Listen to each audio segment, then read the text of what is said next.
Hello everyone, this is Preet and welcome back to my YouTube channel. Guys, कल तक के last video में हम लोग देख चुके हैं चैप्टर नंबर 1 के क्वेश्चन नंबर 13. आज के इस वीडियो में हम स्टार्ट करेंगे question number 14. Question number 14 is in the refining of silver, the recovery of silver for silver nitrate solution involved displacement by copper metal. Write down the reaction involved. आपको यहाँ पे दे रखा है कि रिफाइनिंग ऑफ सिल्वर, सिल्वर का शोधन करने में the recovery of silver for silver nitrate solution, आपको सिल्वर का शोधन करना है, उसको रिफाइन करना है और सिल्वर नाइट्रेट सॉल्यूशन में से आपको सिल्वर निकालना है डिस्प्लेसमेंट बाय कॉपर मेटल. किसको डिस्प्लेसमेंट करके? कॉपर का डिस्प्लेस करके. Write down the reaction involved. तो आपको अपनी रिएक्शन के अंदर लेना पड़ेगा AgNO3 यानी सिल्वर नाइट्रेट, और सिल्वर नाइट्रेट जो होगा आपका वो एक्वेटिक फॉर्म में, क्योंकि आपको AgNO3 का सॉल्यूशन लेना है. ठीक है, और आपको डिस्प्लेस करना है कॉपर को, और कॉपर इसलिए आपको लेना है कॉपर सॉलिड फॉर्म में, और कॉपर को डिस्प्लेस करके और आपको पाना है Ag यानी सिल्वर पाना है. तो आप रिएक्शन देंगे Cu सॉलिड फॉर्म में यानी कॉपर प्लस AgNO3 आपका रहेगा एक्वेटिक फॉर्म में. यहाँ पर जो कॉपर है वो मोर रिएक्टिव देन Ag, वो Ag से ज्यादा रिएक्टिव है. ये जो कॉपर है वो Ag को AgNO3 इस पूरे कंपाउंड में से डिस्प्लेस कर देगा और खुद कॉपर Ag की जगह ले लेगा. तो यहाँ पर आगे प्रोडक्ट में बनेगा CuNO3 का होल ट्वाइस. इट मीन्स ये बन गया आपका कॉपर नाइट्रेट प्लस जो बचा है वो बचा है Ag सिल्वर. तो आपको ये क्या करना था, अलग से आपको निकालना था, आपको सिल्वर नाइट्रेट में से सिल्वर निकालना था. तो copper plus AgNO3 equals to copper nitrate CuNO3 का होल ट्वाइस प्लस Ag. यहाँ पर मैंने इस इक्वेशन को पहले से बैलेंस कर दिया है, क्योंकि आपका जो कॉपर है उसके नंबर ऑफ एटम 1 है, जो NO3 है दोनों तरफ नंबर ऑफ एटम 2 है, और जो सिल्वर है उसके दोनों तरफ नंबर ऑफ एटम 2 है. क्वेश्चन नंबर 15 की तरफ चलते हैं. What do you mean by a precipitation reaction? Explain by giving examples. बच्चों, ये जो प्रेसिपिटेशन रिएक्शन है वो चीज हम लोग चैप्टर के अंदर भी पढ़ चुके हैं, और इसके अलावा कई सारे जो इंडेक्स क्वेश्चन हमने किए थे उनमें भी ये वर्ड जो हमने यूज किया है प्रेसिपिटेट. तो आई होप आप सबको अब तो कम से कम समझ में आ जाना चाहिए कि प्रेसिपिटेट क्या होता है, प्रेसिपिटेशन क्या होती है. और जो लोग या जो बच्चे मेरे इस वीडियो से जो लोग नए जुड़े हैं ना, उनके लिए मैं ये क्वेश्चन वापस समझा रही हूँ, अच्छे से एक्सप्लेन कर रही हूँ. तो आप लोग थोड़ा ध्यान से देखें. A reaction in which an insoluble solid called precipitate is formed that separates from the solution is called a precipitation reaction.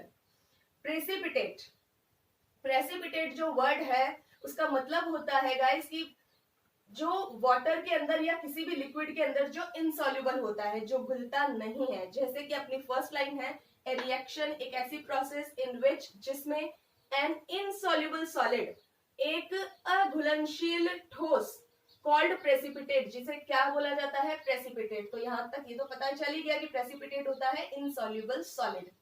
Is formed बनता है that separates from the solution.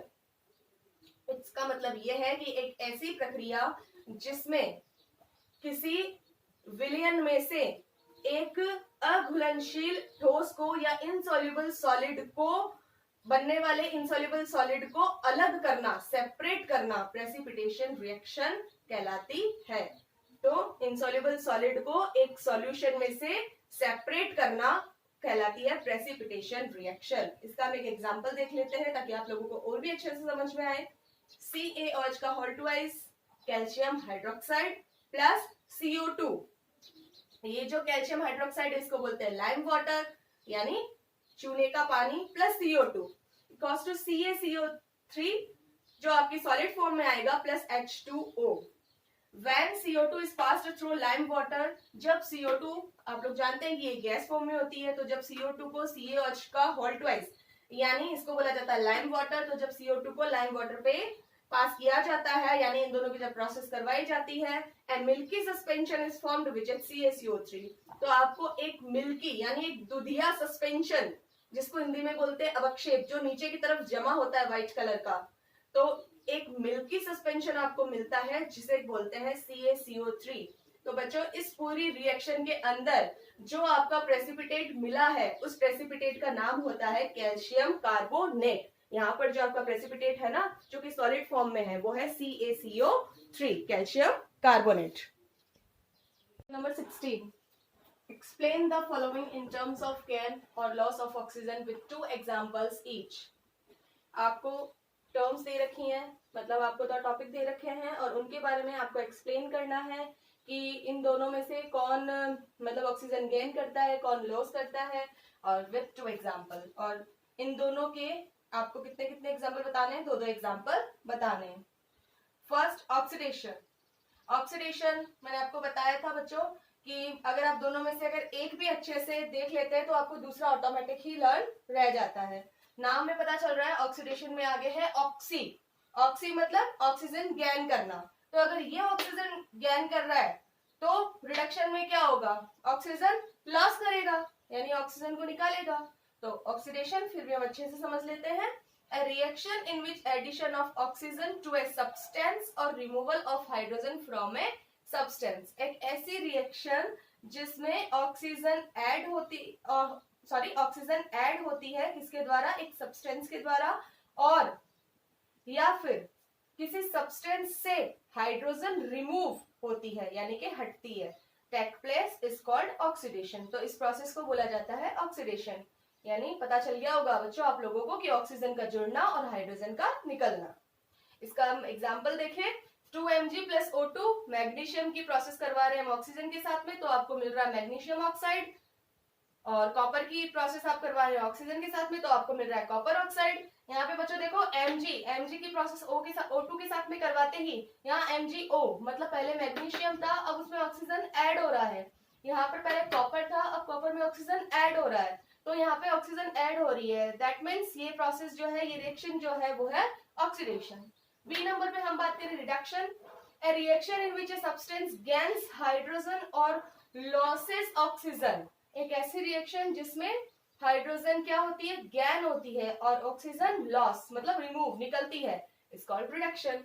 यहाँ पे बच्चों आप लोग देखोगे ZnO+C ये था जिंक ऑक्साइड। इसकी क्रिया जो आप करवाएंगे कार्बन के साथ में तो आपको मिलेगा Zn zinc plus carbon monoxide. तो जिंक ऑक्साइड में से O बाहर निकल रहा है और रिमूव हो रहा है। इट मीन्स ये जो है वो है रिडक्शन। ये जो रिएक्शन है वो रिडक्शन है। सेकंड में बात करें कॉपर ऑक्साइड की प्रोसेस, जब आप हाइड्रोजन के साथ करवाएंगे तो आपको मिलेगा कॉपर प्लस H2O। यहाँ पे भी कॉपर ऑक्साइड से कॉपर क्या हो रहा है, रिमूव हो रहा है। लेकिन बच्चों अगर आप इस रिएक्शन को ध्यान से देखें तो यहाँ पर जो हाइड्रोजन है, हाइड्रोजन बन रहा है वाटर प्रोडक्ट में, और प्रोडक्ट में हाइड्रोजन के साथ में ऑक्सीजन ऐड हो रहा है। तो अगर हम इसकी बात करें ना तो यहाँ पर CuO का Cu में रिडक्शन हो रहा है लेकिन H2 का H2O में ऑक्सीडेशन हो रहा है। तो अगर इस रिएक्शन की हम बात करें ना तो इसको हम रेडॉक्स रिएक्शन भी नाम दे सकते हैं ना। रेडॉक्स रिएक्शन जिसमें क्या होता है, ऑक्सीडेशन और रिडक्शन साथ साथ में होता है तो वो होती है redox reaction. Question number 17, a shiny brown colored element X on hitting in air becomes black in color, name the element X and the black colored compound formed। एक शाइनी ब्राउन कलर का एक element है, आपको बताना है कि वो element कौन सा है। यहाँ पे उसको बोला है X. On heating in air, एक शाइनी ब्राउन कलर का एलिमेंट है जिसे एयर के अंदर जलाया जाता है, बिकम्स ब्लैक इन कलर, और वो अपने ब्राउन कलर से किस कलर में आ जाता है, ब्लैक कलर में।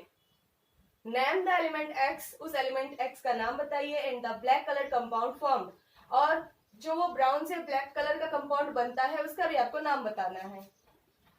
देन हम लोग जानते हैं कि जो X यहाँ पर एलिमेंट है वो ब्राउन कलर का है, it means it is copper. Then element X is copper. Second line हम बाद में देखेंगे, पहले आप इस रिएक्शन को देखिए। ये जो कॉपर है उसको हम ऑक्सीजन के साथ में जलाते हैं। आपको जो ट्रायंगल सा शेप दिख रहा है उसको लिखते हैं हम लोग हीट की जगह पे। जैसे हम किसी को हीट देते हैं किसी रिएक्शन में तो हम वो साइन यूज करते हैं। 2Cu प्लस ऑक्सीजन, कॉपर अभी कौन से कलर का है, ब्राउन कलर का है, ऑक्सीजन के साथ में उसको जलाते हैं तो आपको मिलेगा कॉपर ऑक्साइड। और कॉपर ऑक्साइड जो होता है उसका कलर ब्लैक होता है। तो यहाँ पर जो आपका जो सेकंड आंसर होगा, the black coloured compound formed is copper oxide. तो आपका एलिमेंट तो था कॉपर, और जो ब्राउन कलर का एलिमेंट जो अब जलने के बाद में ब्लैक हुआ है उसका नाम है copper oxide. Question number 18, why do we apply paint on iron articles? हम लोहे की वस्तुओं पर पेंट क्यों करते हैं? आयरन आर्टिकल्स को हम लोग पेंट क्यों करते हैं? आफ्टर पेंटिंग, पेंटिंग करने के बाद में iron surface does not come in contact with moisture and air. Painting करने के बाद में जो आयरन यानी जो लोहा है वो उसकी सतह आयरन सरफेस डज नॉट कम, वो नहीं आते हैं कॉन्टेक्ट विथ, संपर्क में मॉइस्चर एंड एयर के, नमी और हवा के संपर्क में नहीं आते हैं, विच कॉजेज रस्टिंग। और जो ये नमी और हवा है वो किसका कारण बनती है? रस्टिंग का, मतलब जंग लगने का। So the iron articles are painted, इसलिए आयरन की चीजें पेंट की जाती है, to prevent them from rusting, ताकि उन्हें जंग लगने से बचाया जा सके। After painting iron surface does not come in contact with moisture and air which cause rusting, so the iron articles are painted to prevent them from rusting. Question number 19, oil and fat containing food items are flushed with nitrogen. Why? जितनी भी तेल और वसा की चीजें होती है, खाने की जो चीजें होती है, उनमें नाइट्रोजन गैस क्यों भरी जाती है? इसका रीजन क्या है?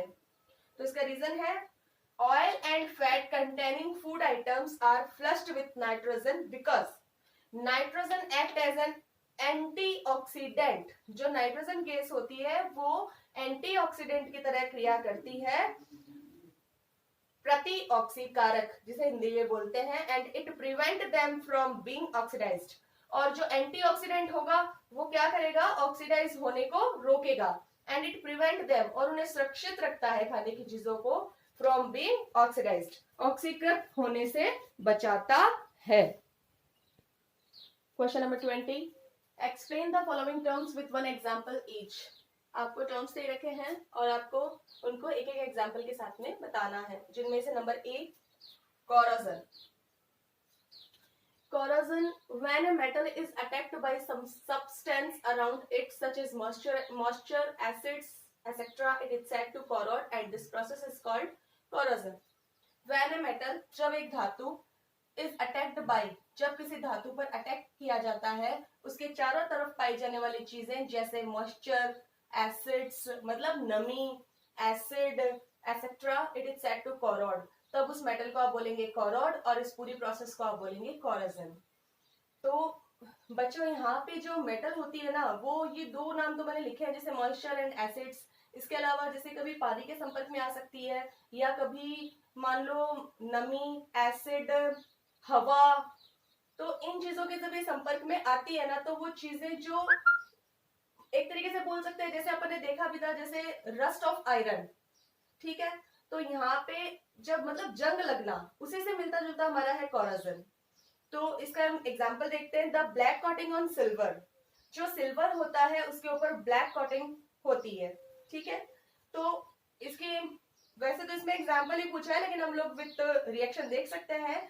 जैसे जो सिल्वर होता है, सिल्वर की प्रोसेस जब हाइड्रोजन सल्फाइड के साथ में करवाई जाती है, यानी कि जब आपका सिल्वर हाइड्रोजन सल्फाइड के कांटेक्ट में आता है, उसके संपर्क में आता है, तो ये बनता है सिल्वर सल्फाइड Ag2S। Ag2S बनना मतलब कि आपका जो सिल्वर व्हाइट कलर का था वो अब हो चुका है ब्लैक कलर, यानी आपके सिल्वर के ऊपर ब्लैक कलर की कोटिंग आ चुकी है, प्लस साथ में हाइड्रोजन गैस, यानी कि ये जो आप रिएक्शन देख रहे हैं सामने जिसमें Ag2S बन रहा है, उसका मतलब है आपके सिल्वर का सिल्वर सल्फाइड बन रहा है, यानी आपके सिल्वर के ऊपर ब्लैक कोटिंग आ रही है, जो कि आपका एग्जांपल है corrosion का। नंबर बी है रैंसिडिटी। रैंसिडिटी का मतलब है food containing fats and oil, जो खाना होता है उसमें फैट और ऑयल होते हैं, when they exposed to air gets oxidized, जब वो एयर के संपर्क में आते हैं तो वो लोग ऑक्सीडाइज्ड हो जाते हैं, and gives a bad taste and smell to food, और खाने के अंदर बहुत ही गंदा टेस्ट और बहुत ही बुरी दुर्गंध आने लगती है। This process is called rancidity.